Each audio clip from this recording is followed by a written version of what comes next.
اللہم اجعل فی قلبی نورا. ستارہ جو ٹوٹ گیا. تاریخ اسلام کے کمسن جرنیل اور ہندوستان کے فاتح محمد بن قاسم کی ولولہ انگیز داستان. عنایت اللہ التمش. کعب بن مخارق خلیفہ کے دربار میں حاضر ہوا. وہاں کچھ اور مصاحبین بھی موجود تھی. کعب بن مخارق نے حجاج بن یوسف کا تحریری پیغام پیش کیا جو خلیفہ نے اس سے لے کر پڑھنا شروع کر دیا. وہ جوں جوں پڑھتا جاتا تھا اس کے چہرے پر رونق آتی جا رہی تھی. پھر اس کے ہونٹوں پر مسکراہٹ آ گئی. پیغام پڑھ کر اس نے کعب بن مخارق سے کہا کہ وہ یہ پیغام پڑھ کر سب کو سنائے. اس کے بعد خلیفہ نے باہر آ کر مال غنیمت دیکھا اور اس سے سونے کے علاوہ جو قیمتی اشیاء تھیں وہ الگ کرا دیں. پھر اس نے کہا کہ راجہ داہر کی بھانجی کو پیش کیا جائے. لڑکی کو اس کے سامنے لایا گیا. خلیفہ ولید کچھ دیر تک تو اس لڑکی کو دیکھتا ہی رہا. لڑکی کی آنکھوں میں آنسو تھے. اے لڑکی، ولید بن عبد الملک نے ترجمان کی معرفت راجہ داہر کی بھانجی سے کہا، تیرے دل میں ابھی اپنی خوش قسمتی کا احساس پیدا نہیں ہوا. اگر تو وہیں رہ جاتی تو تیرا انجام بہت برا ہوتا. اس میں خوش قسمتی والی کیا بات ہے؟ لڑکی نے پوچھا. یہ کوئی خوش قسمتی نہیں کہ یہاں میں ہر کسی کی داشتہ بنوں گی. عورت کی قسمت میں یہی کچھ لکھا ہے. میں نے مسلمانوں کے متعلق تو کچھ اور سنا تھا، لیکن آپ ایک بے بس لڑکی کو دیکھ کر خوش ہو رہے ہیں.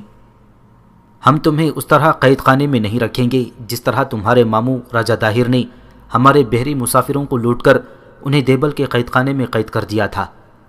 خلیفہ ولید بن عبد الملک نے کہا، ان قیدیوں میں عورتیں بھی تھیں اور بچے بھی تھے. کیا ان کا انتقام مجھ سے لیا جائے گا؟ لڑکی نے پوچھا. انتقام جس سے لینا تھا اس سے لیا جا چکا ہے. ولید بن عبد الملک نے کہا، تم ہر کسی کی داشتہ نہیں بنو گی، کسی ایک آدمی کی بیوی نہیں بنو گی.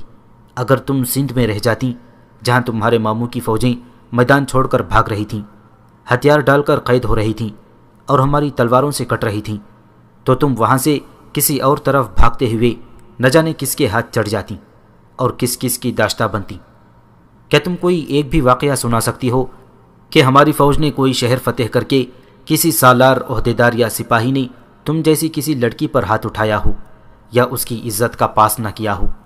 کیا تم نے دیکھا نہیں کہ جس سالار نے تمہیں یہاں بھیج دیا ہے وہ نوجوان ہے؟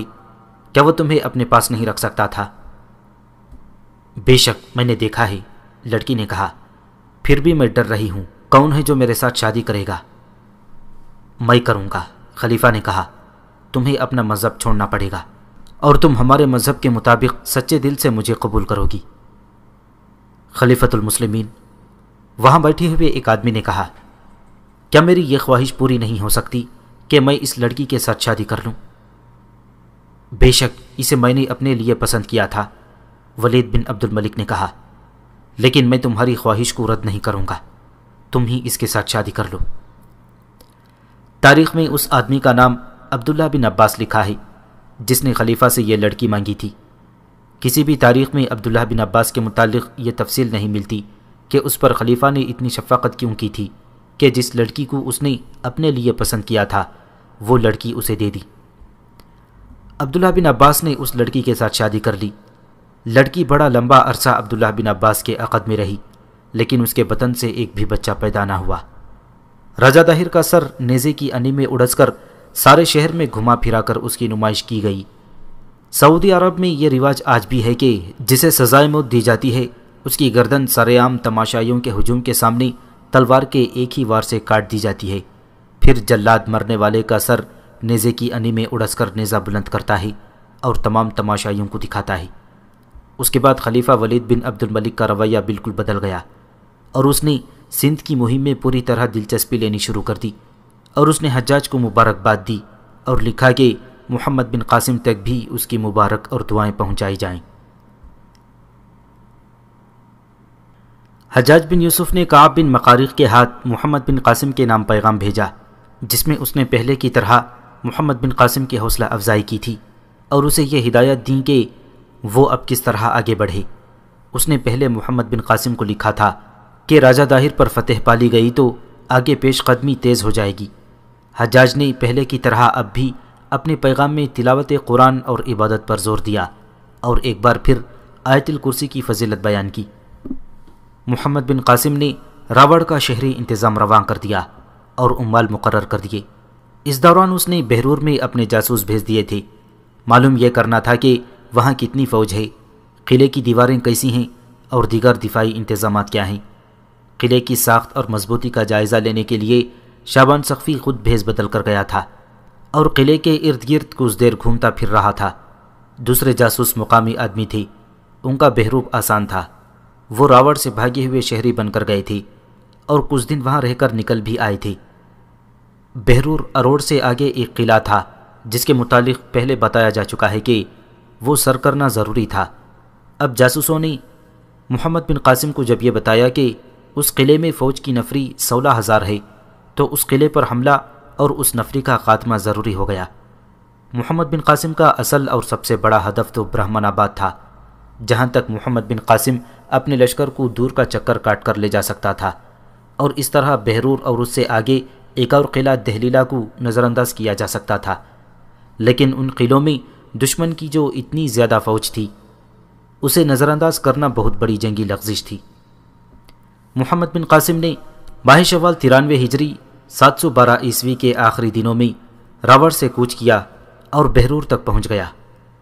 محمد بن قاسم کا یہ خیال غلط ثابت ہوا کہ اس نے دشمن کو بے خبری میں جا لیا ہے، کیونکہ جو ہی اس نے اپنے لشکر کو محاصرے کی ترتیب میں کیا، دیواروں سے اور قلعے کے برجوں سے تیروں کا مہ برس پڑا۔ تیروں کی یہ بوچھاڑیں اچانک آئی تھیں۔ جب مسلمان قلعے کا محاصرہ کر رہے تھے تو ایسے پتہ چلتا تھا جیسے اس قلعے میں کوئی بھی نہیں۔ دیواروں کے اوپر دشمن کی سپاہی نظر آتے تھے، لیکن ان کا انداز ایسا تھا جیسے وہ خوف زدہ ہوں اور مسلمانوں پر تیر چلانے سے گریز کر رہے ہوں۔ اسی دھوکے میں مسلمان دیوار کے اتنے قریب چلے گئے کہ دشمن کے تیروں کی پہلی بوچھاڑوں کی زد میں آ گئے۔ اس کا نتیجہ یہ ہوا کہ محاصرہ اکھڑ گیا، کئی ایک مجاہدین زخمی اور شہید ہو گئے۔ اچانک افراتفری سی مچ گئی۔ اس صورتحال سے دشمن نے یہ فائدہ اٹھایا کہ قلعے کا صدر دروازہ اور ایک اور دروازہ کھلا۔ سواروں کے دستے اندر سے یوں نکلے جیسے سیلاب بند توڑ کر نکلا ہو۔ ان سواروں کا مسلمانوں پر حملہ بڑا ہی شدید تھا۔ ایک بار تو مسلمانوں کے پاؤں اکھڑ گئے۔ جتنی دیر میں وہ سنبھلتے، دشمن کے سوار ایک زوردار وار کر کے واپس قلعے کے اندر جا رہے تھے۔ محمد بن قاسم کو اپنے طور طریقوں اور چالوں پر نظر ثانی کرنی پڑی تھی۔ اس نے اپنے تمام دستوں کو پیچھے ہٹا لیا۔ شہیدوں کی لاشیں ابھی تک دشمن کے سامنے پڑی تھیں، اور بعض شدید زخمی جو اٹھنے کے قابل نہیں تھے وہ وہیں بے ہوش پڑے تھے جہاں گرے تھے۔ ان سب کو رات کے وقت اٹھایا گیا تھا۔ اگلے دن محمد بن قاسم نے کوئی کارروائی نہ کی۔ زیادہ تر وقت زخمیوں کی مرہم پٹی میں صرف ہوا اور ان زخمیوں کو پیچھے بھیجا گیا جو لڑنے کے قابل نہیں تھے۔ اس روز محمد بن قاسم نے اپنے سالاروں کو بلایا اور ان کے ساتھ صلاح مشورے کر کے نئی حکمت عملی ترتیب دی۔ تمام سالاروں کو احساس ہو گیا تھا کہ اس قلعے کو آسانی سے سر نہیں کیا جا سکے گا۔ اگلے روز محمد بن قاسم نے ایک مقام پر تیر اندازوں کو اکٹھا کر لیا اور دیواروں میں شگاف ڈالنے اور سرنگیں کھودنے والے تربیت یافتہ آدمیوں کو بھی ساتھ لے لیا۔ اس نے تیر اندازوں کو حکم دیا کہ سامنے دائیں اور بائیں دیواروں پر اس قدر تیز تیر برسائیں کہ دیوار سے کسی کا سر اوپر نہ اٹھ سکے۔ تیر اندازوں نے اس کے حکم کی تعمیل کی۔ تیروں کی بوچھاڑیں ایک دوسری کے پیچھے دیواروں پر پڑنے لگیں تو دیوار کے اس حصے سے دشمن کی سپاہی آؤٹ میں ہو گئے۔ محمد بن قاسم نے دیواروں میں شگاف ڈالنے والوں کو تیز دوڑایا کہ وہ دیوار تک پہنچ جائیں۔ وہ پہنچ گئے اور انہوں نے دیوار میں نقب لگانی شروع کر دی۔ کام آسان معلوم ہوتا تھا کیونکہ دیوار گارے اور پتھروں کی بنی ہوئی تھی۔ پتھر نکلتے آ رہے تھے، لیکن یہ دیوار مکانوں کی دیواروں کی طرح سیدھی نہیں تھی بلکہ مخروطی تھی، نیچے سے بہت چوڑی تھی۔ اس میں نقب لگانے کا مطلب یہ تھا جیسے سرنگ کھودی جا رہی ہو۔ اس پارٹی میں آدمی اتنے زیادہ تھے جو دیوار میں سرنگ جیسی نقب لگا سکتے تھے، لیکن اسی دیوار کے دور کے کونے پر کھڑے سپاہیوں نے دیکھ لیا تھا کہ دیوار توڑی جا رہی ہے۔ انہوں نے یہ انتظام کیا کہ بڑے بڑے پتھر، لکڑی کے شہتر اور جلتی ہوئی لکڑیاں اوپر جمع کر لیں۔ پہلے انہوں نے دیوار پر پتھر رکھے، خود اوٹ میں رہے، ان کے صرف ہاتھ اوپر تھے۔ انہوں نے اوپر سے پتھر لڑکانے شروع کر دیے۔ اس کے ساتھ ہی جلتی ہوئی لکڑیاں اس طرح نیچے پھینکیں کہ لکڑی دیوار کے اوپر والے سرے پر رکھ کر چھوڑ دیتے تھے تو یہ دیوار کی ڈھلوان سے لڑکتی نیچے آ جاتی تھی۔ دشمن نے یہ جو ہتھیار استعمال کیا یہ مسلمانوں کے لیے بڑا ہی نقصان دہ ثابت ہوا۔ جہاں دیوار میں نقب لگائی جا رہی تھی وہاں جلتی ہوئی لکڑیوں کے شعلے اٹھنے لگے، ایک دو آدمی جھلس بھی گئے۔ دشمن نے چند ایک جانوں کی قربانی دے کر یہ کامیابی حاصل کی کہ مسلمانوں کو دیوار سے بھگا دیا۔ دشمن نے قربانی اس طرح دی کہ اس کے آدمی جب پتھر یا لکڑیاں نیچے کو لڑکانے لگے تھے تو اوپر اٹھتے تھے تو تیروں کا نشانہ بن جاتے تھے۔ محمد بن قاسم کا یہ حربہ بھی ناکام ہو گیا اور اس نے دروازوں کو توڑنے کی اسکیم بنائی، لیکن دشمن کے تیر انداز دروازے کے قریب نہیں جانے دیتے تھے۔ کئی طریقے اختیار کیے گئے لیکن قلعے کی فوج نے کوئی بھی طریقہ کامیاب نہ ہونے دیا، بلکہ دشمن نے اپنی اس دلیرانہ کارروائی کو جاری رکھا تھا کہ کبھی سوار اور کبھی پیادہ دستے بڑی تیزی سے باہر آ جاتے اور محاصرے میں پھیلے ہوئے مسلمانوں کے کسی ایک حصے پر حلہ بول کر اسی انداز سے واپس چلے جاتے تھے۔ اس وقت تک محمد بن قاسم یہ سمجھ چکا تھا کہ سندھ کی فوج کا یہ خاص انداز ہے کہ باہر آ کر حملہ کرتے اور واپس چلے جاتے ہیں۔ اس کا یہ طریقہ مسلمانوں کے شبخون اور دن کے چھاپوں جیسا تھا جو وہ دشمن کی پیش قدمی کرتی ہوئی فوج کے پہلوؤں پر یا عقب پر مارتے اور غائب ہو جاتے۔ محمد بن قاسم نے ہندوؤں کی اس نوعیت کے حملوں کا یہ توڑ سوچا کہ محاصرے کے دستوں کو تیار رکھا جائے اور جب ہندوؤں کے دستے حلہ بولنے کے لیے باہر آئیں تو انہیں گھیرے میں لے لیا جائے اور واپس نہ جانے دیا جائے۔ 2-3 روز بعد 2 دروازوں میں سے حسب معمول دشمن کے سوار دستے نکلے۔ اب مسلمان اس کے لیے تیار تھے۔ انہوں نے دائیں اور بائیں سے آگے ہو کر ان دستوں کو نرغے میں لے لیا، لیکن مسلمانوں کے جو سپاہی دیوار اور دروازوں کے قریب چلے گئے تھے ان پر دیواروں سے تیر آنے لگے۔ وہ اتنے قریب تھے کہ دیوار کے اوپر سے ان پر پتھر بھی پھینکے گئے۔ اس طرح گھیرا ٹوٹ گیا۔ ہندو سوار گھوڑے دوڑاتے اور کوئی مسلمان سامنے آتا تو اسے کچل کر واپس چلے گئے۔ محمد بن قاسم نے ایک قربانی دینے کا فیصلہ کر لیا۔ اس نے منتخب جانباز صدر دروازے کے سامنے اکٹھے کر لیے اور دشمن کے اگلے حلے کا انتظار کرنے لگا۔ اگلا حلہ 3 روز بعد آیا۔ محمد بن قاسم اپنے منتخب جانبازوں کو پہلے ہی بتا رکھا تھا کہ کیا کرنا ہے۔ جو ہی صدر دروازہ کھلا جانباز کود کر گھوڑوں پر سوار ہوئے اور گھوڑوں کو ایڑ لگا دی۔ گھوڑے سرپٹ دوڑ پڑے۔ صدر دروازے سے دشمن کے سوار نکل رہے تھے۔ مسلمان سواروں کے پاس برچیاں تھیں۔ دونوں طرفوں کے گھوڑے آپس میں ٹکرائے، پھر برچیاں اور تلواریں ٹکرانے لگیں۔ مسلمان سوار تو باہر تھے، اس لیے ان کے پاس دائیں بائیں آگے پیچھے حرکت کرنے کے لیے بہت جگہ تھی۔ ہندو سوار صدر دروازے سے آ رہے تھے، اس لیے وہ آسانی سے پینترے نہیں بدل سکتے تھے۔ پیچھے ہٹ رہے تھے اور مسلمان انہیں دباتے اور کاٹتے جا رہے تھے۔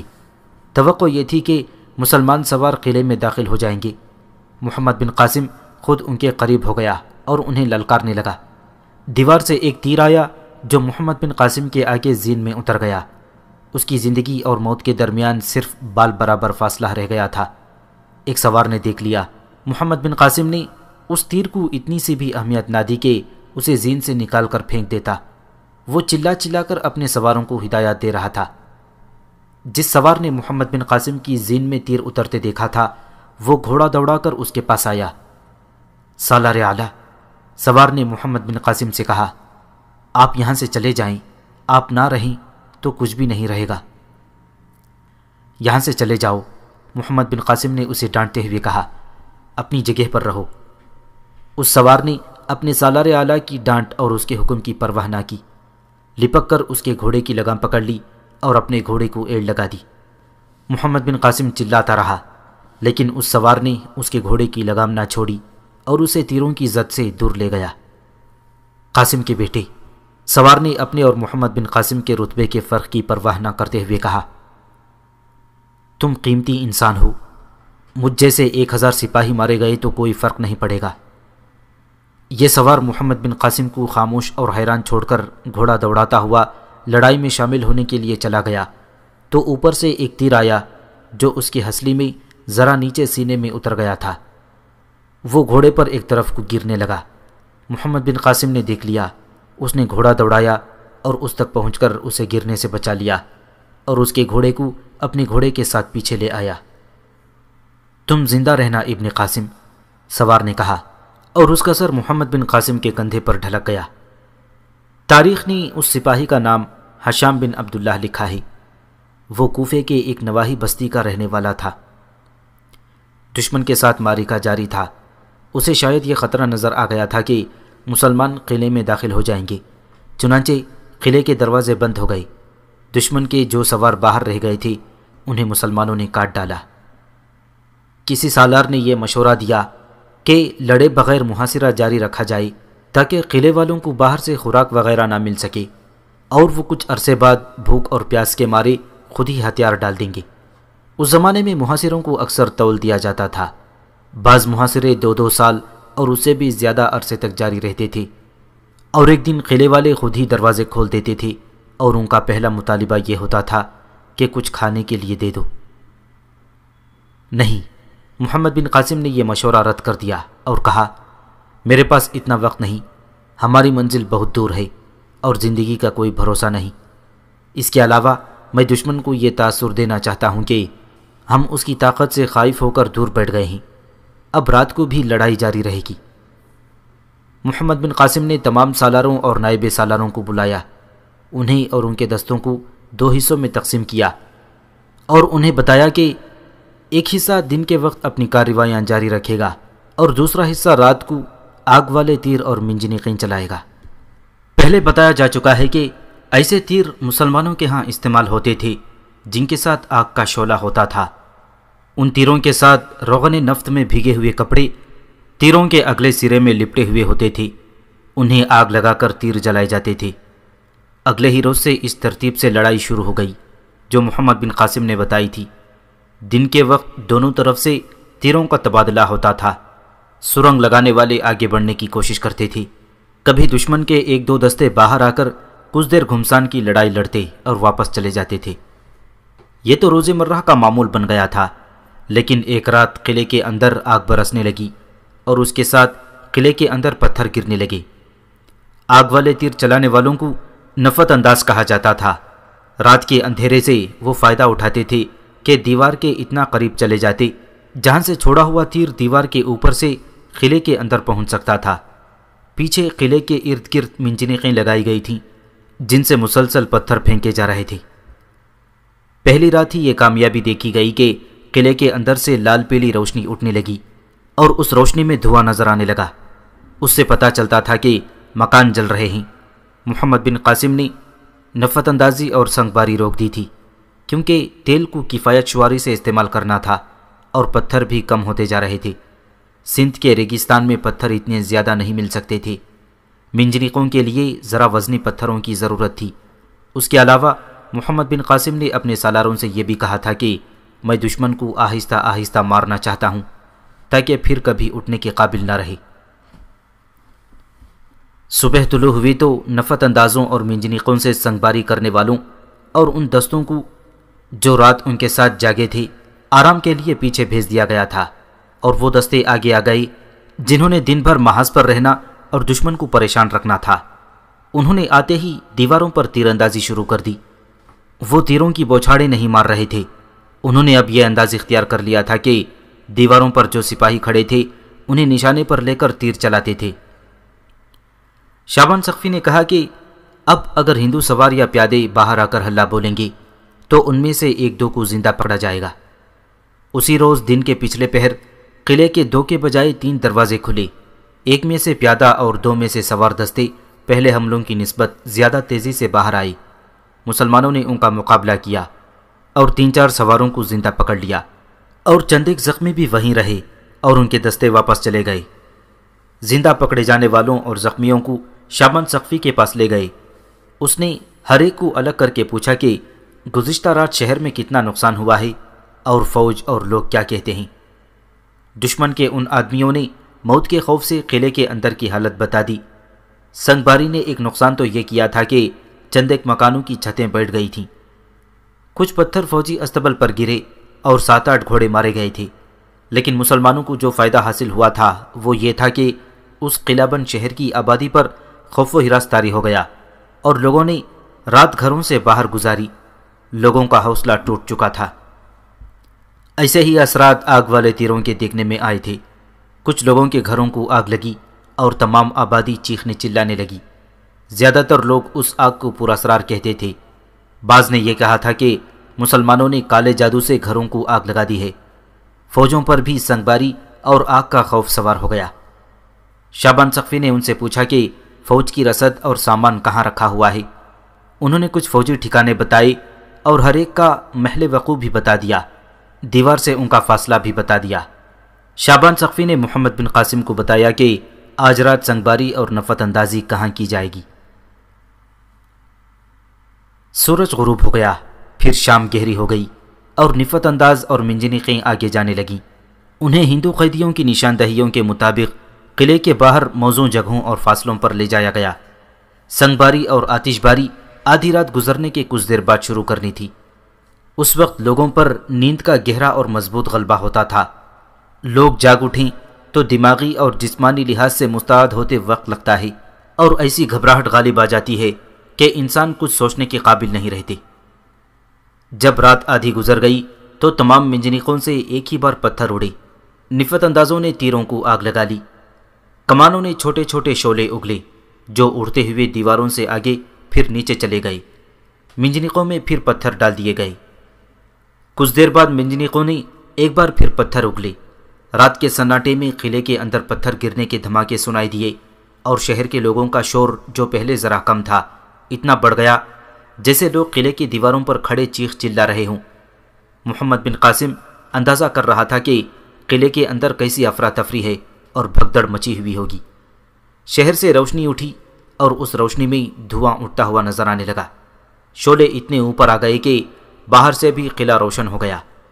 یہ فوجی گھوڑوں کے خشک گھاس کے انبار جلے ہوں گے۔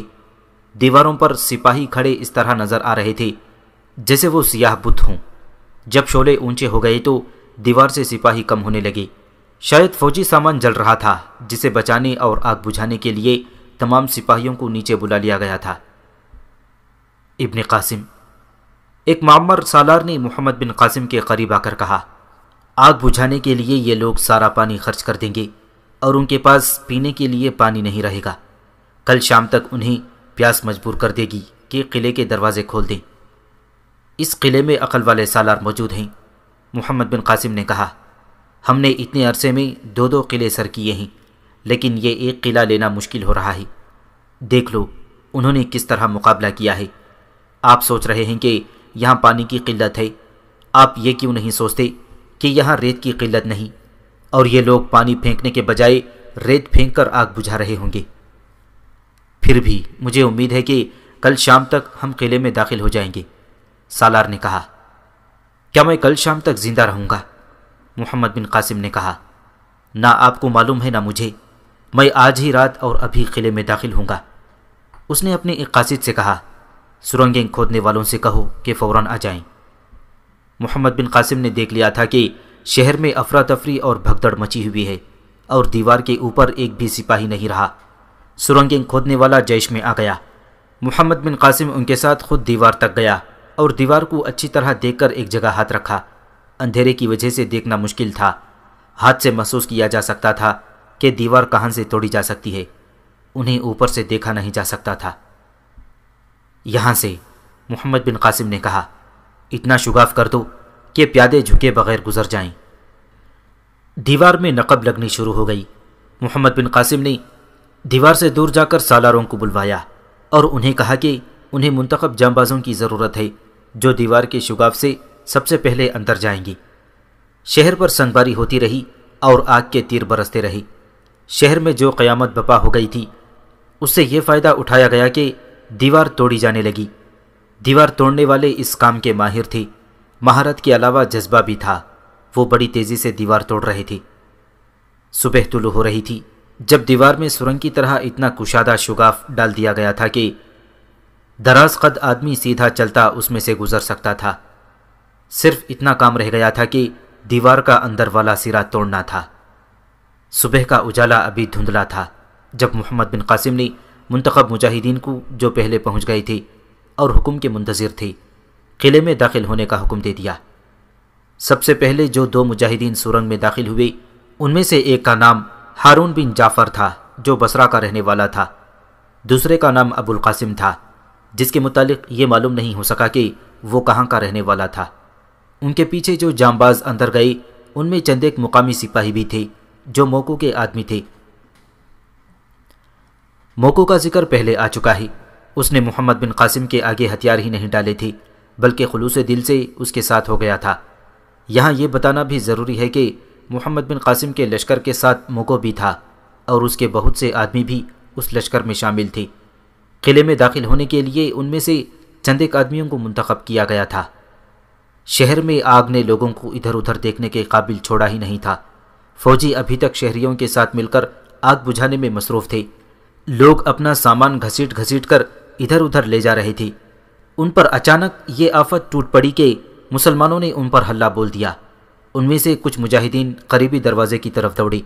وہاں دروازے کی حفاظت کے لیے دشمن کے سپاہیوں کی تعداد اتنی تھوڑی تھی جو اتنے زیادہ مجاہدین کا مقابلہ کرنے کے لیے کافی نہیں تھے، چونکہ ان کے لیے یہ بالکل ہی غیر متوقع تھا کہ مسلمان اندر آ جائیں گے، اس لیے مجاہدین کو دیکھتے ہی ان کے اوزان خطا ہو گئے۔ ایک دروازے کا کھل جانا ہی کافی تھا۔ صبح کا اجالا نکھرتے ہی دن کے وقت لڑنے والے دستے آ چکے تھے۔ دروازہ کھلتے ہی سوار قلعے میں داخل ہو گئے۔ محمد بن قاسم بھی ان سواروں کے ساتھ قلعے میں چلا گیا۔ اس نے اپنے محافظوں اور قاصدوں سے کہا کہ وہ اعلان کرتے رہیں کہ کسی غیر فوجی پر ہاتھ نہیں اٹھایا جائے گا سوائے ان کے جو ہتھیار بند ہو کر تمہارا مقابلہ کریں۔ اس اعلان میں یہ بھی شامل تھا کہ عورتوں اور بچوں کو حفاظت میں لے لیا جائے اور کوئی قیمتی چیز خواہ وہ باہر ہی پڑی ہوئی ہو نہ اٹھائی جائے۔ شہر میں فوجیوں نے مقابلہ کرنے کی کوشش کی۔ مورخوں کی تحریروں کے مطابق دشمن کے یہ سپاہی صحیح معنوں میں لڑنے والے تھے اور وہ لڑے بھی، لیکن اس قلعہ بند شہر کے تمام دروازے کھل چکے تھے اور مسلمانوں کی پوری فوج اندر آ گئی تھی۔ کچھ ہی دیر بعد اس قلعے کی 16,000 فوج کی کیفیت یہ تھی کہ چند سو سپاہی چلتے پھرتے نظر آتے تھے، باقی سب مارے گئے تھے یا شدید زخمی ہو کر مر رہے تھے اور ان کی کچھ نفری قلعے سے بھاگ گئی تھی۔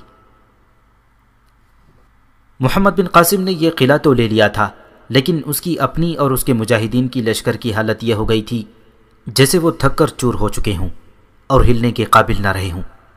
یہ محاصرہ تقریباً 2 مہینے جاری رہا تھا، لیکن محمد بن قاسم اس جگہ زیادہ رکنا نہیں چاہتا تھا، کیونکہ اس سے آگے دہلیلا کا قلعہ تھا اور اس سے آگے برہمان آباد تھا۔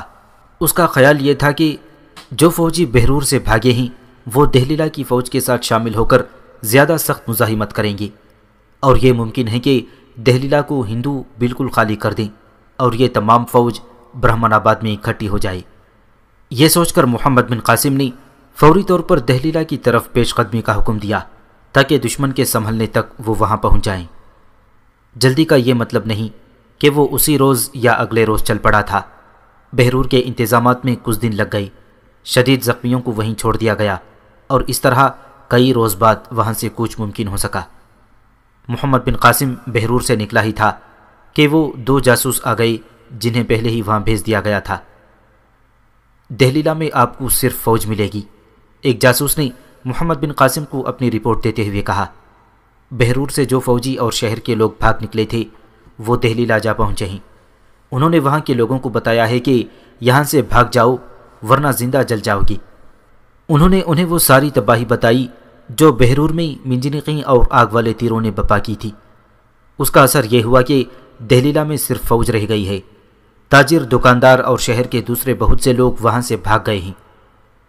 کیا وہ فوجی بھی وہاں ہیں جو بہرور سے بھاگے تھے؟ محمد بن قاسم نے پوچھا۔ کیا وہ لڑیں گے؟ کیا تم بتا سکتے ہو کہ وہ کیا باتیں کر رہے ہیں؟ وہ تو شہر کے لوگوں سے زیادہ ڈرے ہوئے ہیں، جاسوس نے جواب دیا، لیکن فوجی ہونے کی وجہ سے وہ لڑنے کے لیے رک گئے ہیں۔ ہمارا خیال ہے کہ یہاں سے بھی وہ سب سے پہلے بھاگیں گے۔ انہوں نے دہلیلا کے فوجوں کو بہرور کی حالت ایسے الفاظ میں بتائی ہے کہ ان فوجیوں پر بھی کچھ نہ کچھ اثر ضرور ہوا ہے۔ جاسوس نے دہلیلا کی فوج کی جو نفسیاتی حالات بیان کی تھی یہ محمد بن قاسم کے حق میں جاتی تھی۔ فوج پر جب دشمن کا خوف طاری ہو جاتا ہے تو اس کا اثر لڑنے کے جذبے اور اہلیت پر پڑتا ہے، لیکن محمد بن قاسم نے جب دہلیلا کو محاصرے میں لیا تو اس نے محسوس کیا کہ دشمن کی فوج اتنی خوفزدہ نہیں جتنی بتائی گئی ہے۔ قلعہ ہمارے حوالے کر دو، محمد بن قاسم نے اعلان کروایا۔ بہرور والوں کی تباہی کا حال تم سن چکے ہو۔ تباہ ہونے والے یہاں سے چلے گئے ہیں۔ قلعے کی دیوار کے اوپر سے جواب آیا، یہاں صرف فوج ہے۔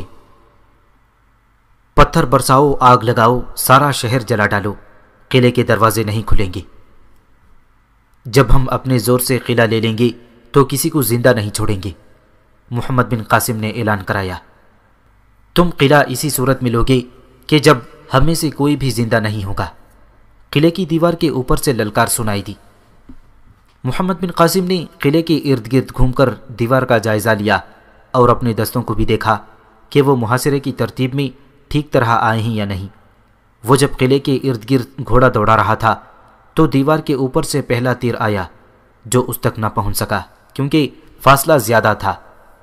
اس کے ساتھ ہی دونوں طرف سے تیروں کا تبادلہ شروع ہو گیا۔ یہاں بھی قلعے کی فوج نے بہرور کی فوج والا انداز اختیار کیا تھا۔ اندر سے کبھی پیادہ کبھی سوار ایک دو دستے نکلتے تھے اور مسلمانوں پر حلہ بولتے ہوئے واپس چلے جاتے تھے۔ اس قلعے پر سنگباری اور نفت اندازی بیکار تھی کیونکہ اندر مکان خالی تھی۔ انہیں آگ لگ بھی جاتی تو فوج پرواہ نہ کرتی۔ تاریخوں میں یہ بھی آیا ہے کہ بہرور کی تباہی کی تفصیلات سن کر دہلیلا کے فوجی افسروں نے تمام تر فوجی سامان جو عام طور پر باہر پڑا رہتا تھا مضبوط مکانوں کے اندر رکھ دیا تھا تاکہ آگ لگانے والے تیروں سے نظر آتش ہونے سے بچ جائیں۔ محمد بن قاسم نے یہاں بھی وہ تمام حربے آزمائے جو وہ بہرور میں آزما چکا تھا۔ اس نے آخر یہ طریقہ آزمایا کہ دشمن کے دستے جب قلعے سے باہر حملے کرنے آئیں تو انہیں بھاگنے نہ دیا جائے اور جم کے لڑایا جائے۔ اس طرح یہ کامیابی ہوئی کہ دشمن کا جانی نقصان ہونے لگا۔ نقصان تو مجاہدین کا بھی ہوتا تھا لیکن دشمن کچھ زیادہ ہی کمزور ہوتا چلا جا رہا تھا۔ اس کے ساتھ محمد بن قاسم نے یہ طریقہ اختیار کیا کہ منجنیقوں سے قلعے کے دروازوں پر پتھر پھینکنے کا حکم دیا۔ دروازے مضبوط تھے لیکن اندر والے فوجیوں کے دل اتنے مضبوط نہیں رہ گئے تھے۔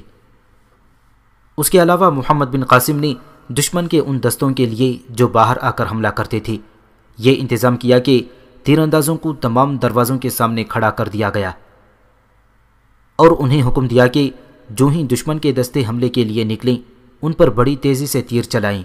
یہ طریقہ بھی کارگر ثابت ہوا۔ ان تمام کارروائیوں کے باوجود محاصرے کو 2 مہینے لگ گئے۔ ایک روز قلعے کا ایک دروازہ کھلا اور اندر سے ایک جلوس نکلا۔ یہ سب فوجی تھے لیکن ان کے ساتھ ہتھیار نہیں تھے۔ وہ جلوس کی صورت میں آہستہ آہستہ چلتے مسلمانوں کے درمیان سے گزر گئے۔ انہوں نے عطر لگا رکھا تھا۔ ساری فضا معطر ہو گئی۔ وہ سب کچھ گنگنا رہے تھے۔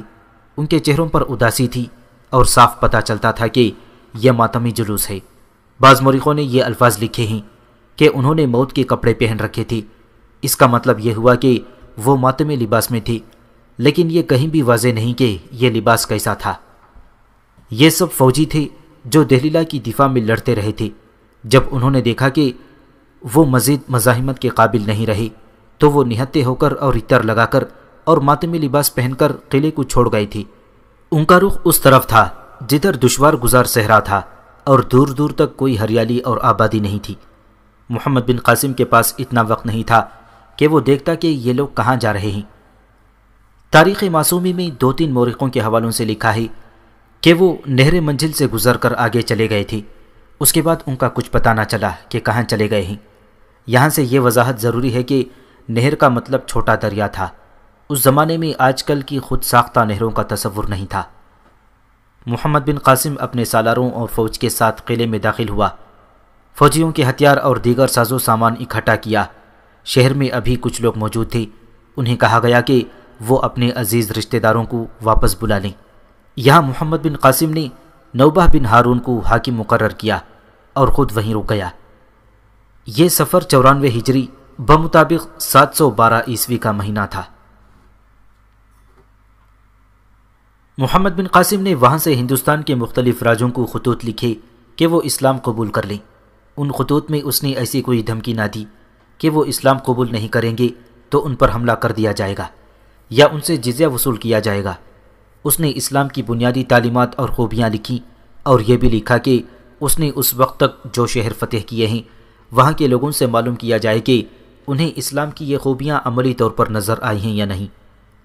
محمد بن قاسم ابھی دہلیلا میں ہی تھا کہ اسے اطلاع ملی کہ 4 آدمیوں کا یہ وفد اسے ملنا چاہتا ہے۔ یہ چاروں ہندو تھے۔ محمد بن قاسم سے ملنے سے پہلے انہیں شعبان ثقفی کے پاس لے جایا گیا تھا۔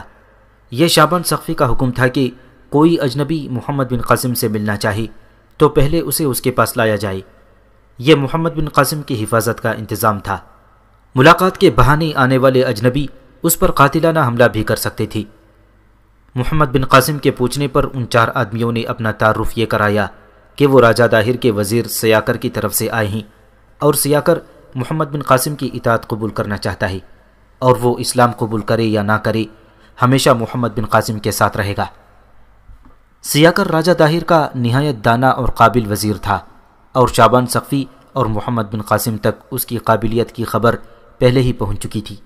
جب ان دونوں کو معلوم ہوا کہ سیاکر اس کی اطاعت قبول کر کے مسلمان ہونا چاہتا ہے تو محمد بن قاسم کو قدرتی طور پر خوشی ہوئی۔ اس نے 4 آدمیوں کے اس وفد کو معافی کا پروانہ دے کر رخصت کر دیا۔ چند ہی روز بعد سیاکر خود محمد بن قاسم کی خدمت میں حاضر ہوا۔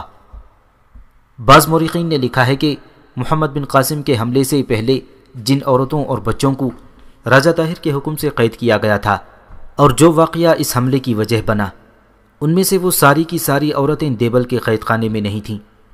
دیبل کی فتح کے وقت وہاں پر قید عورتوں کو دیبل کے قید خانے سے رہا کرایا گیا تھا۔ بعض عورتوں کو دوسرے قید خانوں میں بھی رکھا گیا تھا۔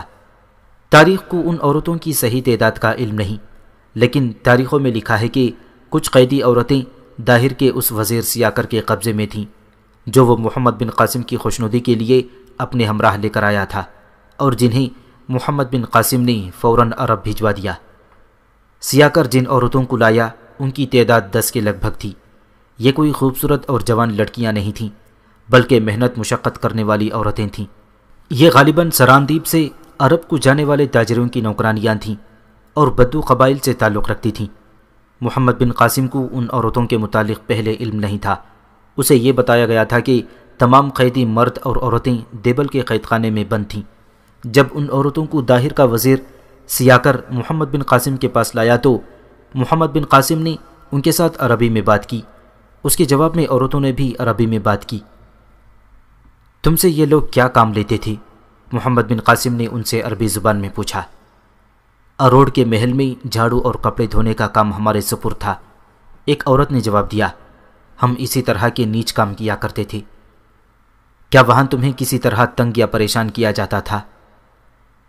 ہم اپنے مالکوں کے ہاں بھی یہی کام کرتی تھیں، ایک عورت بولی۔ ہندوؤں کے اس محل میں بھی ہم سے یہی کام لیا جاتا تھا۔ یہ اپنا بچا کچا کھانا ہمیں دے دیتے تھے۔ ان کے ساتھ باتیں ہوئیں تو معلوم ہوا کہ یہ پیدائشی غلام ہیں جو اتنا بھی احساس نہیں رکھتی کہ وہ کس کی نوکرانیاں ہیں۔ انہیں اتنا ہی یاد رہ گیا تھا کہ وہ مسلمان ہیں۔ سالار محترم، داہر کے وزیر سیاکر نے ترجمان کی معرفت کہا، اپنا اعتماد پیدا کرنے کے لیے یہی ایک تحفہ بہتر سمجھتا تھا جو لے آیا ہوں۔ تمہیں اب ہماری اطاعت قبول کرنے کا خیال کیوں آیا ہے؟ محمد بن قاسم نے پوچھا۔ کیونکہ میں اب آزادی سے سوچنے کے قابل ہوا ہوں، سیاکر نے جواب دیا۔ میں راجہ کا وزیر تھا، لیکن اپنے تمام خاندان سمیت راجہ کا قیدی تھا۔ ہم راجہ کو مشورے تو دیا کرتے تھے، لیکن یہ سوچنا پڑتا تھا کہ راجہ کس قسم کے مشورے پسند کرتا ہے۔ جب اس نے عرب کے جہاز لوٹنے اور مسافروں کو قید میں ڈالنے کا حکم دیا تھا تو میں نے اس سے کہا تھا کہ عربوں کی نظریں پہلے ہی سندھ پر لگی ہوئی ہیں اور عرب پہلے مکران کے ایک حصے پر قابض ہیں، اس لیے عربوں کو اشتعال نہ دلایا جائے۔ لیکن وہ نہ مانا۔ اس کا دماغ تو اس طرح خراب ہوا کہ ہماری فوج نے آپ کے 2 سالاروں کو ایک کے بعد دیگرے شکست دی۔ راجہ طاہر پر دراصل ایک اور وزیر کا زیادہ اثر تھا جس کا نام بدھیمن تھا۔ اس وزیر نے ہی اسے مشورہ دیا تھا کہ اپنی سگی بہن کے ساتھ شادی کر لو۔ کیا تمہارے مذہبی پیشواؤں نے راجہ طاہر کو یہ نہیں بتایا تھا کہ مذہب سگے بہن بھائی کو آپس میں میاں بیوی بننے کی اجازت نہیں دیتا؟ محمد بن قاسم نے پوچھا۔ مذہبی پیشوا، سیاکر نے طنزیہ مسکراہٹ سے کہا۔ مذہبی پیشوا بھی اس کی خواہشوں، اس کی پسند و ناپسند اور اس کے توہمات کے غلام تھے۔ ہمارے راجہ کو مذہب کے بجائے اپنا راج پاٹ زیادہ پیارا تھا۔ اسے پنڈتوں نے بتایا تھا کہ تمہاری بہنوئی تمہارے راج پاٹ پر قبضہ کر لے گا، تو بدھیمن نے راجہ کو کہا تھا کہ بہن کو اپنی بیوی بنا لو تو بہنوئی کا وجود ہی ختم ہو جائے گا۔ چند پنڈتوں نے یہ شادی کرائی تھی۔ انہی پنڈتوں نے مجھے کہا تھا کہ راجا کا یہ پاپ معلوم نہیں راج دربار پر اور رعایا پر کیا عذاب لائے گا۔ وہ عذاب آیا۔ میں ایک پاپی راجا کا وزیر بنا رہا، لیکن دل پر یہ خوف رہا کہ مجھے کوئی نہ کوئی سزا ضرور ملے گی۔ میں اپنی روح کی تسکین کے لیے آپ کے پاس آیا ہوں۔ اگر آپ مجھے قبول کریں تو میں آپ کے ساتھ رہوں گا۔ عرب کا ایک آدمی محمد حارث علافی بھی راجہ طاہر کے دربار میں ہوتا ہے۔ محمد بن قاسم نے پوچھا، وہ اب طاہر کے بیٹے جے سینا کے ساتھ ہے؟ سیاکر نے کہا۔ وہ کیسا آدمی ہے؟ محمد بن قاسم نے پوچھا۔ اس کی وفاداریاں کس کے ساتھ ہیں؟ وہ دوغلا آدمی ہے، سیاکر نے جواب دیا۔ میں جانتا ہوں کہ وہ آپ کو بڑے قیمتی راز دیتا رہا ہے، لیکن وہ اتنا ہی وفادار راجہ طاہر کا بھی تھا۔ میں کہہ سکتا ہوں کہ وہ عرب کے حکمرانوں کا باغی ہے، لیکن اسلام کا باغی نہیں۔ یہ اسی کی بدولت ہے کہ آپ کے باغی عرب غیر جانبدار ہیں۔ راجہ طاہر نے انہیں بہت لالچ دیے تھے، لیکن علافی نے انہیں درپردہ کہہ دیا کہ وہ مسلمانوں کے خلاف ہتھیار نہیں اٹھائے گا۔ راجہ طاہر نے انہیں دھمکی دی تھی کہ وہ انہیں اپنے علاقے سے نکال دے گا۔ محمد حارث علافی نے میری موجودگی میں راجہ طاہر سے کہا تھا کہ ان عربوں کو اس نے یہاں سے نکل جانے کو کہا تو یہ سب عرب سے آئی ہوئی فوج کے بڑے مضبوط ساتھی بن جائیں گے اور یہ اروڑ کی راجدھانی کے لیے زبردست خطرہ پیدا کر دیں گے۔ محمد بن قاسم اتنا اناڑی یا جذباتی نہیں تھا کہ دشمن کے وزیر کو اس کی باتوں میں آ کر اعتماد میں لے لیتا۔ اس نے سیاکر کو بظاہر قبول کر لیا تھا اور حکم جاری کر دیا تھا کہ اسے اپنے ساتھ رکھا جائے اور اسے وہ درجہ دیا جائے جو اسے راجہ طاہر کے ہاں حاصل تھا۔ محمد بن قاسم نے شعبان سقفی سے کہا کہ وہ اس شخص پر گہری نظر رکھے اور دیکھے کہ یہ کسی اور نیت سے تو نہیں آیا تھا۔ محمد بن قاسم نے دہلیلا سے کوچ کیا۔ فاصلہ زیادہ نہیں تھا۔ آگے ایک چھوٹا دریا تھا جو جلوالی نہر کہلاتا تھا۔ گزرتی صدیوں نے سندھ کے چھوٹے چھوٹے دریاؤں کو خشک کر کے ان کی گزرگاہوں کا بھی نام و نشان نہیں رہنے دیا تھا۔ اس زمانے میں یہ دریا موجود تھے اور آب و تاب سے بہتے تھے۔ مسلمان فوج نے جلوالی نہر کے مشرق کی طرف آخری پڑاؤ کیا۔ محمد بن قاسم نے راجہ طاہر کے بیٹے جے سینا کو ایک تحریری پیغام بھیجا جس میں اس نے لکھا کہ تم نے اپنے باپ کا انجام دیکھ لیا ہے۔ سندھ تمہارے خاندان کے ہاتھ سے نکل گیا ہے۔ تم کب تک بھاگے بھاگے پھرو گے اور کہاں تک بھاگو گے؟ برہمن آباد میں تم نے پناہ لی ہے، اسے بھی عارضی سمجھو۔ تمہارے لشکر، تمہارے ہاتھی اور گھوڑے ہم سے کوئی بھی قلعہ نہیں بچا سکے اور کسی بھی میدان میں ہمارے مقابلے میں نہیں ٹھہر سکے۔ تمہارے لیے ایک ہی راستہ رہ گیا ہے کہ اسلام قبول کر لو، پھر تم نہ صرف زندہ رہو گے بلکہ وقار اور عزت کی زندگی گزارو گے۔ اگر یہ منظور نہیں تو ہماری اطاعت قبول کر لو، پھر تم ہمارے قیدی نہیں رہو گے، نہ ہم تمہیں غلام بنائیں گے۔ تمہاری عزت اور حیثیت میں کوئی فرق نہیں آئے گا۔ اگر یہ بھی منظور نہیں تو ہم آ رہے ہیں۔ ایک ایسی لڑائی کے لیے تیار ہو جاؤ جو تم نہیں جیت سکو گے۔ ہمیں اپنے اللہ پر بھروسہ ہے اور وہی ہماری فتح کا ضامن ہے۔ قاصد پیغام لے کر چلا گیا اور واپس بھی آ گیا۔ اس نے بتایا کہ اسے قلعے کے دروازے پر روک کر پوچھا گیا کہ وہ کیوں آیا ہے۔ اس نے بتایا کہ راجکمار جے سینا کے نام سالار عرب امیر سندھ محمد بن قاسم کا پیغام لایا ہوں۔ اسے قلعے دار کے پاس لے گئے۔ کیا یہ پیغام کسی اور کو دے سکتے ہو؟ قلعے دار نے پوچھا اور اسے بتایا جے سینا یہاں نہیں ہے۔ نہیں، قاصد نے جواب دیا، راجہ طاہر کے بعد وہی ہیں جو فیصلہ کرنے کا اختیار رکھتے ہیں۔ جے سینا یہاں نہیں آیا۔ قلعے دار نے کہا، میں جانتا ہوں تم کیا پیغام لائے ہو، اس کا جواب میں ہی دوں گا، پڑھ کر سناؤ۔ قاصد مقامی آدمی تھا اور وہ نو مسلم تھا۔ اس نے پیغام سنا دیا۔ قلعے دار نے قہقہا لگایا۔ میں جانتا تھا پیغام یہی ہوگا۔ قلعے دار نے کہا، تمہارے سالار کا دماغ چل گیا ہے، سنا ہے وہ ابھی بچہ ہے۔ راجہ طاہر کے مر جانے سے ہم سب نہیں مر گئے۔ لڑنے کے لیے صرف جے سینا ہی نہیں، جے سینا خود اسلام قبول کر لے تو اسے کون روک سکتا ہے، لیکن وہ کسی کو مجبور نہیں کر سکتا کہ وہ تمہارے سالار کی اطاعت قبول کر لے۔ جے سینا مغرور ہے۔ تم واپس چلے جاؤ اور اپنے سالار سے کہو کہ آ جائے اور قلعہ لے لے۔ ہمارا سالار تو آئے گا ہی، قاصد نے کہا، لیکن یہ سوچ لو کہ اپنی فوج کے قتل عام کی ذمہ دار تم ہوگے۔ تم چلے جاؤ، قلعے دار نے کہا۔ یہ پیغام جے سینا کے نام ہے اور وہ یہاں نہیں ہے، اور اس قلعے کے ساتھ اس کا کوئی تعلق بھی نہیں ہے۔ اگر اس کا کچھ تعلق ہے تو یہ بھی سن لو کہ جے سینا ہمیں حکم دے گیا ہے کہ مسلمانوں کی فوج آ جائے تو اس کا مقابلہ بے جگری سے کرنا ہے۔ قاصد جب محمد بن قاسم کو پیغام کا جواب قلعے دار کی زبانی دے چکا تو اس سے کچھ دیر بعد برہمن آباد سے ایک جاسوس آیا جس نے یہ خبر دی ہے کہ جے سینا چند دن برہمن آباد میں رہا تھا۔ اس نے اپنی فوج کو اسر نو منظم کیا تھا۔ اس نے دوسرے قلعوں سے بھاگے ہوئے فوجیوں کو بھی اس فوج میں شامل کر لیا ہے اور اب وہ برہمن آباد میں نہیں ہے۔ جاسوس نے بتایا کہ جے سینا چنیر کی طرف چلا گیا ہے، وہ مدد اکٹھی کرتا پھر رہا ہے۔ محمد بن قاسم نے کہا، ہم اس کا انتظار نہیں کریں گے۔ برہمن آباد میں ہندوؤں کی جو فوج تھی اس کی تعداد 40,000 تھی اور اس فوج کو بڑی سخت لڑائی لڑنے کے لیے تیار کیا گیا تھا۔ محمد بن قاسم نے برہمن آباد کی جنگ کے لیے اپنا طریقہ کار بدل لیا۔ اس نے قلعے کا محاصرہ کرنے کے بجائے قلعے کے ذرا قریب ہو کر اپنی خیمہ گاہ کے ارد گرد خندق کھدوالی اور اپنے 1-2 آدمیوں کو آگے بھیجا کہ وہ قلعے کے قریب جا کر اعلان کریں کہ قلعے کے دروازے کھول دو، اگر ہم نے قلعہ لڑ کر لیا تو کسی کی بھی جان بخشی نہیں کی جائے گی۔ یہ آدمی آگے گئے اور انہوں نے کئی بار اعلان کیا، لیکن اس کے جواب میں قلعے سے ان پر تیر آئے اور وہ واپس آ گئے۔ محمد بن قاسم نے اپنی فوج کو باہر نکالا۔ وہ پیر کا دن تھا اور رجب 94 ہجری 713 عیسوی کی پہلی تاریخ تھی۔ قلعے کے دروازے کھلے، رکے ہوئے سیلاب کی مانند قلعے سے ایک لشکر نکلا۔ اس کے آگے آگے 10-12 آدمی ڈھول بجا رہے تھے۔ بڑی تیزی سے یہ لشکر جو مختلف دروازوں سے نکلا تھا لڑائی کے ترتیب میں آ گیا اور مسلمانوں پر حملہ کر دیا۔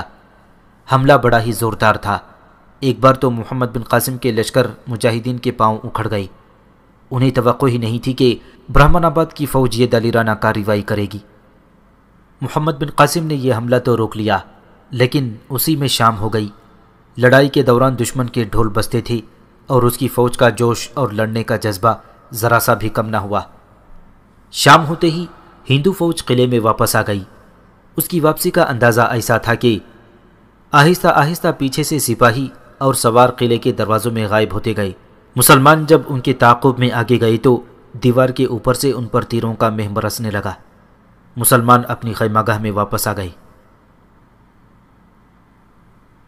رات کو محمد بن قاسم نے تمام سالاروں کو بلایا اور دشمن کے لڑنے کے اس طریقے کے متعلق تبادلہ خیالات کیا۔ انہیں اپنی تجویزیں بتائیں اور ان سے مشورے لیے۔ ہندو اس کوشش میں ہیں کہ ہم قلعے کو محاصرے میں نہ لے سکیں۔ آخر میں محمد بن قاسم نے کہا، وہ میدان میں لڑنا چاہتے ہیں، ہم ان کی یہ خواہش پوری کر دیں گے، لیکن انہیں قلعے کی سہولت حاصل ہے، ہم ان کا تعاقب نہیں کر سکتے۔ آپ سب کی عمر اور تجربہ مجھ سے زیادہ ہے، میں آپ سب کے مشوروں کا احترام کرتا ہوں۔ ایک تو یہ حقیقت سامنے رکھیں کہ ہمارے مجاہدین تھک چکے ہیں، ان کے جذبے نہیں تھکے، لیکن گوشت اور ہڈیوں کا جسم ایک نہ ایک دن ٹوٹنے پھوٹنے لگتا ہے۔ دوسری بات یہ ذہن میں رکھیں کہ قلعے کو محاصرے میں رکھنا ضروری ہے۔ اگر ہم محاصرہ نہیں کریں گے تو اس کا یہ مطلب ہوگا کہ ہم نے دشمن کے لیے کمک اور رسد کے راستے کھلے رکھے ہوئے ہیں۔ جے سینا قلعے میں نہیں ہے، وہ ارد گرد کے حاکموں اور راجوں سے مدد لینے کے لیے گیا ہوا ہے۔ اس کا راستہ روکنا ہے۔ وہ اکیلا واپس نہیں آئے گا، فوج لے کر آئے گا۔ یہ تو آپ نے دیکھ لیا ہے کہ دشمن کی اس فوج میں کتنا جوش و خروش پایا جاتا ہے۔ اس فوج میں عزم ہے۔ ابن قاسم، محمد بن قاسم کے باپ کی عمر کے ایک سالار نے کہا، اتنا زیادہ جوش و خروش ٹھنڈا بھی ذرا جلدی ہو جایا کرتا ہے۔ اگر تو کچھ پریشان ہے تو اسے دماغ سے نکال دے۔ اللہ نے تجھے ہم سے زیادہ عقل اور جنگی صلاحیتیں عطا کی ہیں، انہیں کام میں لا، ہم تیرے ساتھ ہیں۔ رات کو لشکر تلاوت قرآن اور عبادت میں مصروف رہتا ہے۔ ہم اللہ کو نہیں بھولے، اسی کی عبادت کرتے ہیں اور اسی سے مدد مانگتے ہیں۔ جہاں تک عبادت کا تعلق تھا، محمد بن قاسم حجاج بن یوسف کی ہدایت کے مطابق آیت الکرسی کا ورد زیادہ کرتا تھا۔ لڑائی شروع ہونے سے پہلے وہ آیت الکرسی ضرور پڑھتا تھا۔ نماز کے علاوہ رات کو نوافل بھی ادا کرتا تھا اور اس کے ساتھ نئی نئی جنگی چالیں سوچتا رہتا تھا۔ کیا یہ بہتر نہیں ہوگا کہ منجنیق اور نفت کے تیر رات کو قلعے کے اندر پھینکیں؟ ایک سالار نے پوچھا۔ نہیں، یہ بڑا شہر ہے، محمد بن قاسم نے کہا۔ میں یہاں کی آبادی پر یہ قہر نازل نہیں کرنا چاہتا۔ عورتیں اور بچے بھی مارے جائیں گے۔ آگ اور پتھروں کا استعمال وہاں کرنا مناسب ہوتا ہے جہاں محاصرہ لمبا ہوتا جاتا ہے اور دشمن ہمارا نقصان کیے چلا جاتا ہے۔ یہاں ابھی ایسی ضرورت پیش نہیں آئی، پہلے دیکھ لیں کہ دشمن کتنے دن مقابلے میں ڈٹا رہتا ہے۔ دوسرے دن برہمن آباد کی فوج نے پھر وہی کارروائی کی۔ پہلے ڈھول بجانے والے 10-12 آدمی ایک دروازے سے نکلے، ان کے بعد ایک دروازے سے پیادے اور دوسرے دروازے سے سوار نکلے۔ محمد بن قاسم نے رات کو سالاروں سے صلاح مشورہ کر کے جو اسکیم بنائی تھی اس کے مطابق سالاروں نے اپنے دستوں کو صبح طلوع ہوتے ہی خیمہ گاہ سے نکال کر ان جگہوں پر کھڑا کر دیا تھا جو گزشتہ رات طے ہوئی تھیں۔ سوار دستے پہلوؤں پر کھڑے کیے گئے تھے، درمیان میں پیادہ دستے تھے۔ گزشتہ روز کی لڑائی میں یہ دیکھا گیا تھا کہ ہندو فوج قلعے سے دور نہیں آئی تھی اور اس کی کوشش یہ بھی تھی کہ قلعے کے دیوار کے قریب رہا جائے۔ محمد بن قاسم نے پہلے ہی سوچی ہوئی اسکیم کے مطابق درمیان میں رکھے ہوئے پیادہ دستوں کو آگے بڑھا دیا اور وہ دشمن کے ساتھ الجھ گئے۔ ان کے سالار کو علم تھا کہ کیا کرنا ہے۔ جب لڑائی شدت اختیار کر گئی تو پیادہ دستے اس طرح پیچھے ہٹنے لگے جیسے دشمن کا دباؤ برداشت نہیں کر سکے اور پسپا ہو رہے ہوں۔ دشمن کے دستے مسلمانوں کے پیادہ دستوں کے ساتھ ہی آگے آ گئے۔ دشمن کے دستوں کو احساس تک نہ ہوا کہ وہ قلعے سے دور چلے گئے ہیں۔ محمد بن قاسم نے اپنے اپنے پہلوؤں والے سوار دستوں کو اشارہ کر دیا۔ سواروں نے سرپٹ گھوڑے دوڑائی اور دیکھتے ہی دیکھتے وہ دشمن کے پہلوؤں اور عقب سے بھی اس پر ٹوٹ پڑی۔ یہ مسلمانوں کی ایک خاص چال تھی جو سب سے زیادہ خالد بن ولید رضی اللہ تعالیٰ عنہ نے چلی تھی۔ اس کے بعد یہ اسلامی طریقہ جنگ بن گئی تھی۔ وہی چال محمد بن قاسم نے چلی اور برہمن آباد کی فوج کی اچھی خاصی سوار اور پیادہ نفری کو خاک و خون کے جال میں پھانس لیا۔ ہندو کٹنے لگے، ان کی پسپائی کا راستہ مسدود ہو چکا تھا کیونکہ ان کے عقب میں بھی مجاہدین تھے، لیکن ہندو فوج کا کمانڈر دانشمند تھا۔ اس نے قلعے سے ایک سوار دستہ نکالا جس نے ان مجاہدین پر حلہ بول دیا جو قلعے کے دستوں کے عقب میں تھے۔ اس حلے سے گھیرا ٹوٹ گیا اور ہندو نکل گئے، لیکن وہ بے شمار لاشیں، گرے ہوئے زخمی، ہتھیار اور گھوڑے پیچھے چھوڑ گئے تھے۔ یہ معرکہ شام سے کچھ وقت پہلے ختم ہو گیا۔ شام تک مجاہدین اپنے شہیدوں کی لاشوں اور زخمیوں کو اٹھا کر خیمہ گاہ میں لے آئے۔ رات کے وقت محمد بن قاسم نے کچھ دستے خیمہ گاہ سے نکالے اور انہیں قلعے کے ارد گرد دیوار سے دور دور محاصرے میں بٹھا دیا۔ یہ محاصرہ اس قسم کا تھا کہ دستوں کے درمیان فاصلہ تھا، یعنی جگہ خالی تھی، یعنی یہ مجاہدین کی پوری فوج کا محاصرہ نہیں تھا۔ دستوں کو قلعے کے ارد گرد رکھنے کا مقصد یہ تھا کہ باہر سے قلعے والوں کو کوئی مدد نہ مل سکے۔ اس سے اگلے روز قلعے سے باہر نکل کر حملہ کرنے والے ہندو دستوں کا مقابلہ اس طرح کیا گیا کہ جو ہی دستے باہر آنے لگے تو پہلوؤں کے سواروں نے گھوڑے دوڑا دیے اور جتنی نفری باہر آئی تھی اس پر حملہ کر دیا۔ اس نفری نے واپس اندر چلے جانے کی بہت کوشش کی تھی، لیکن انہیں دروازوں میں سے اندر جانا تھا اور ہر کوئی اندر جانے کی جلدی میں تھا، اس لیے گھوڑے دروازوں میں پھنسے جا رہے تھے اور پیادے بھی اس میں پھنس گئے، کچھ کچلے بھی گئے تھے۔ چند دن اور یہی سلسلہ چلتا رہا۔ قلعے سے فوج نکلتی، اس کے ساتھ ڈھول بج رہے ہوتے، کبھی تو بڑا خونریز معرکہ لڑا جاتا، کبھی مسلمان انہیں دروازے سے ہی نکلنے نہ دیتے۔ پھر 1-2 دنوں کے وقفے سے قلعے سے دستے نکلتے اور تصادم کے بعد لاشیں اور زخمی پیچھے چھوڑ کر چلے جاتے۔ پھر یہ وقفہ بڑھنے لگا۔ اس سے یہ اندازہ ہوتا تھا کہ قلعے کی فوج خاصا نقصان اٹھا چکی ہے۔ نقصان تو باہر پڑا نظر آتا تھا۔ دشمن کی جو لاشیں اور جو شدید زخمی باہر رہ جاتے تھے انہیں اٹھا لے جانے کی کوئی جرت نہیں کرتا تھا۔ پہلے معرکے کے بعد شام کے دھندلکے میں ہندو اپنی لاشیں اور زخمی اٹھانے آئے تھے، لیکن مسلمان تیر اندازوں نے انہیں تیروں کا نشانہ بنا ڈالا تھا۔ اس کے بعد انہوں نے ایسی جرت نہیں کی تھی۔ پہلے دنوں کی لاشیں گلنے سڑنے لگی تھیں اور تعفن اتنا بڑھ گیا تھا کہ دور دور تک کھڑا نہیں رہا جا سکتا تھا۔ رات کو اس علاقے کے بھیڑیے، لومڑیاں اور گیدڑ وغیرہ کچھ لاشوں کو کھا جاتے تھے۔